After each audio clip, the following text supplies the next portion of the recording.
আমরা যারা motorcycle rider রয়েছি তারা প্রায় প্রত্যেকেই স্পার্ক প্লাগ সম্বন্ধে অনেক কিছু জানি। তবে আজকের ভিডিওতে আমি আপনাদেরকে দেখানোর চেষ্টা করব একটি মোটরসাইকেলের জন্য স্পার্ক প্লাগের যে গ্যাপটা, সেই স্পার্ক প্লাগের গ্যাপটা কেন সঠিকভাবে রাখা অত্যন্ত গুরুত্বপূর্ণ।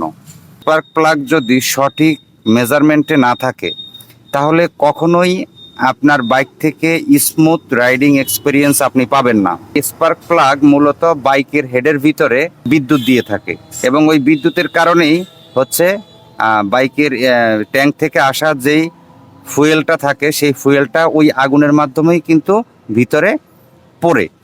তো এই স্পার্ক প্লাগে যদি চুল পরিমাণ ত্রুটিও থাকে তাহলে কিন্তু আপনার বাইকের যেই স্বাভাবিক যেই স্মুথ অপারেশন প্রক্রিয়া সেটা কিন্তু ব্যাহত হবে।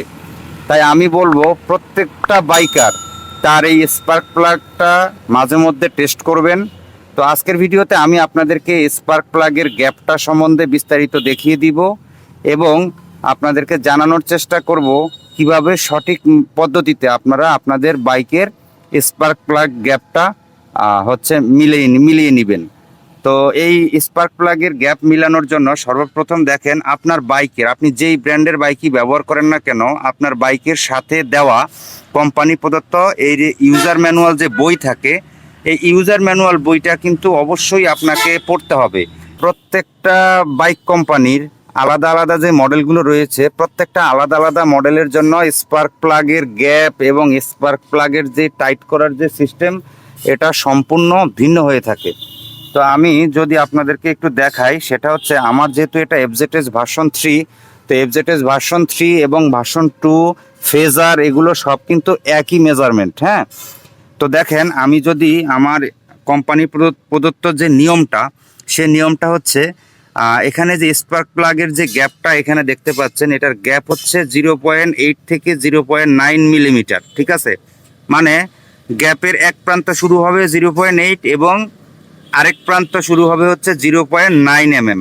হ্যাঁ, তো এই জন্য আপনারা কি করবেন, আপনারা অবশ্যই দারাজ বা বিভিন্ন যেই সাইট রয়েছে বা যেখানে পার্টস বিক্রি করে সেখান থেকে একটি ফিলার গ্যাস কিনে নেবেন এবং এই ফিলার গ্যাসের মাধ্যমেই কিন্তু স্পার্ক প্লাগের গ্যাপটা কিন্তু আপনারা মেজারমেন্ট করতে পারবেন। আদারওয়াইজ চোখের দেখাতে বা হাতের দেখাতে কখনোই কিন্তু স্পার্ক প্লাগের এই গ্যাপটা আপনারা একুরেট করতে পারবেন না। তো আমার স্পার্ক প্লাগটা আমি এখন খুলে নিচ্ছি এবং আপনাদেরকে খুলতে খুলতে একটা কথা বলি, প্রতি 8 থেকে 10,000 কিলোমিটার পর পর অবশ্যই আপনারা স্পার্ক প্লাগটা চেক করবেন, কারণ দীর্ঘদিন চলতে চলতে এইটার স্পার্ক প্লাগের যে গ্যাপটা এটা কিন্তু বড় হয়ে যায়। কখনো আপনি কোনো কারণে স্পার্ক প্লাগ খুলেছেন এবং স্পার্ক প্লাগটা হাত থেকে পড়েছে, নিচে পড়ার সাথে সাথে স্পার্ক প্লাগের সামনের যে গ্যাপটা থাকবে সে গ্যাপটা কিন্তু এখান থেকে কমবে বা বাড়বে। তো এজন্য সঠিক মেজারমেন্টে যদি আপনি স্পার্ক প্লাগের মাথাটা বা গ্যাপটা ঠিক না রাখতে পারেন তাহলে কখনোই আপনার বাইক থেকে স্মুথ ইঞ্জিন পারফরমেন্সটা আপনি পাবেন না। তো আগে আমরা আমাদের স্পার্ক প্লাগটা এখন একটু খুলে নিচ্ছি। আমার বাইকটা এখন 7,000 কিলোমিটার চলছে, এখনো পর্যন্ত আমি স্পার্ক প্লাগটা খুলিনি। তো স্পার্ক প্লাগটা খোলার পরে এটার বিস্তারিত সব কিছু আপনাদেরকে বলে দিচ্ছি। তো দর্শক, আমরা স্পার্ক প্লাগটা একটু লুজ দিয়ে নিয়েছি এবং স্পার্ক প্লাগটা লুজ দিয়ে নেওয়ার পরে এই প্রথমবার আমার এই বাইকটিতে আমি স্পার্ক প্লাগ খুলতেছি। তো খোলার পরে আপনাদেরকে এরপরে স্পার্ক প্লাগের সামনে কোন ধরনের ময়লা হলে কি হয় না হয় তারও বিস্তারিত সব কিছু বলে দিব। অনেকে এগুলো নিয়ে ব্যাপক আকার একটা ভয় পান। হ্যাঁ, তা আমি আপনাদেরকে একটু দেখাই। এখন আমরা স্পার্ক প্লাগটা বের করেছি দর্শক। তো আমরা যদি স্পার্ক প্লাগটা দেখাই, তো আমি এখানে রেখে তারপরে আপনাদেরকে স্পার্ক প্লাগটা দেখাচ্ছি। দর্শক, আমার এই যে স্পার্ক প্লাগটা আপনারা দেখছেন, আমার এই স্পার্ক প্লাগটাতে দেখেন কি অবস্থা। তো এই স্পার্ক প্লাগটাতে দেখেন সামনে একটু জংয়ের মতো চলে আসছে।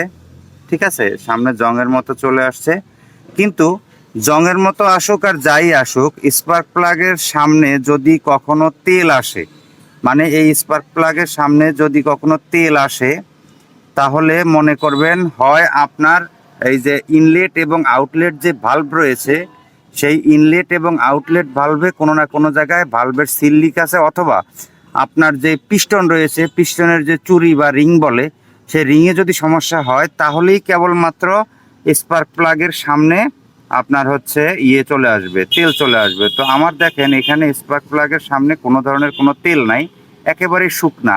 আর এই শুকনা থাকার অর্থ হচ্ছে আপনার স্পার্ক প্লাগটা 100% ভালো আছে। কিন্তু এখানে দীর্ঘদিন আসলে এটার ভিতরে যেহেতু পড়ে, সেহেতু এখানে একটু জং চলে আসছে। তো আপনারা জাস্ট সেটাকে ওয়াশ করে দিবেন। কিন্তু সবচেয়ে বড় বিষয় হচ্ছে, দেখেন কোম্পানি আমাকে বলেছে স্পার্ক প্লাগ গ্যাপ থাকবে হচ্ছে 0.8 থেকে 0.9 mm। হ্যাঁ, তো আমরা এখন 0.8 থেকে 0.9 mmটা আমরা সেট আপ করবো। তো দর্শক, আমরা মোটরসাইকেল থেকে প্লাগটি খুলেছি। তো খোলার সময় আমার হাত থেকে প্লাগটি পড়ে যাওয়াতে এটা কিন্তু নিচের দিকে একটু বেঁকে গেছে বেশি। তো দেখেন, এটা করার জন্য আমি যদি আপনাদেরকে একটু বইটা দেখাই, দেখেন এই বইটির এখানে লেখা আছে স্পার্ক প্লাগ গ্যাপ হচ্ছে 0.8 mm থেকে 0.9 mm। তো আমরা যদি এখন একটু মেপে আপনাদেরকে একটু দেখাই, তাহলে আপনারা বুঝতে পারবেন হয়তো বিষয়টা। দেখেন আমাদের প্লাগটা যে 0.8 যেটা আমি নিয়েছি, এই যে 0.8 দিলে কিন্তু এটার ভিতরে ঢুকতেছে না, ঠিক আছে? তো এজন্য আমরা কি করব, আমরা একটি স্ক্রু ড্রাইভারের সহায়তা নিব। আমরা একটি স্ক্রু ড্রাইভারের সহায়তা নিয়ে আমরা এর মাথাটাকে আমরা হালকা আলতো করে আমরা হচ্ছে উপরের দিকে একটু উঠিয়ে, আমরা একটু হাতের সাহায্যে আলতো করে এটাকে এখন একটু উপরের দিকে আমরা উঠিয়ে দিব। দেখেন আমরা কিভাবে জিনিসটাকে উঠিয়ে দেই। মানে এটা খুব সাবধানে করতে হবে এবং খুবই আস্তে করতে হবে, ঠিক আছে, যাতে প্লাগের ভিতরের অংশটি ভেঙে না যায় বা ক্ষতিগ্রস্ত না হয়। তো এইভাবে আমরা আস্তে আস্তে করে এটাকে উপরের দিকে উঠিয়ে দিব।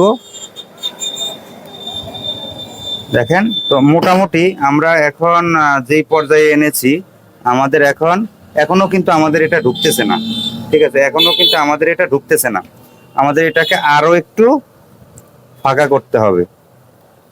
আমরা হালকা করে আরো একটু ফাঁকা করে দিচ্ছি।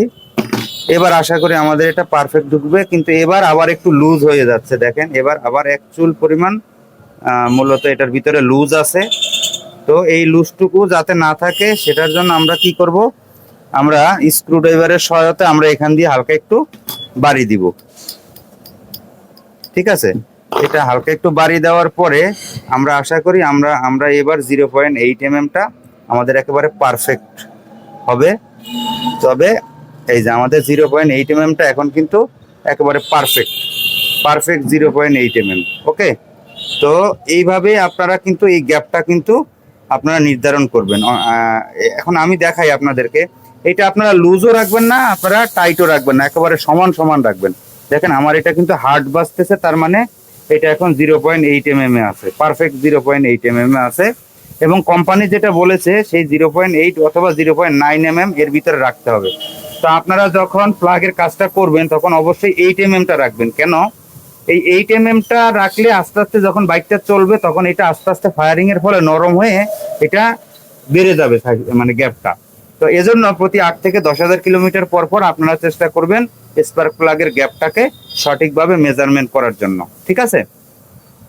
তো দর্শক, ভিডিওটি অনেকক্ষণ সময় নিয়ে দেখলেন। ভিডিওটি দেখার জন্য অনেক অনেক ধন্যবাদ। ভিডিওটি ভালো লাগলে অবশ্যই বন্ধুদের মাঝে শেয়ার করবেন। ধন্যবাদ সবাইকে।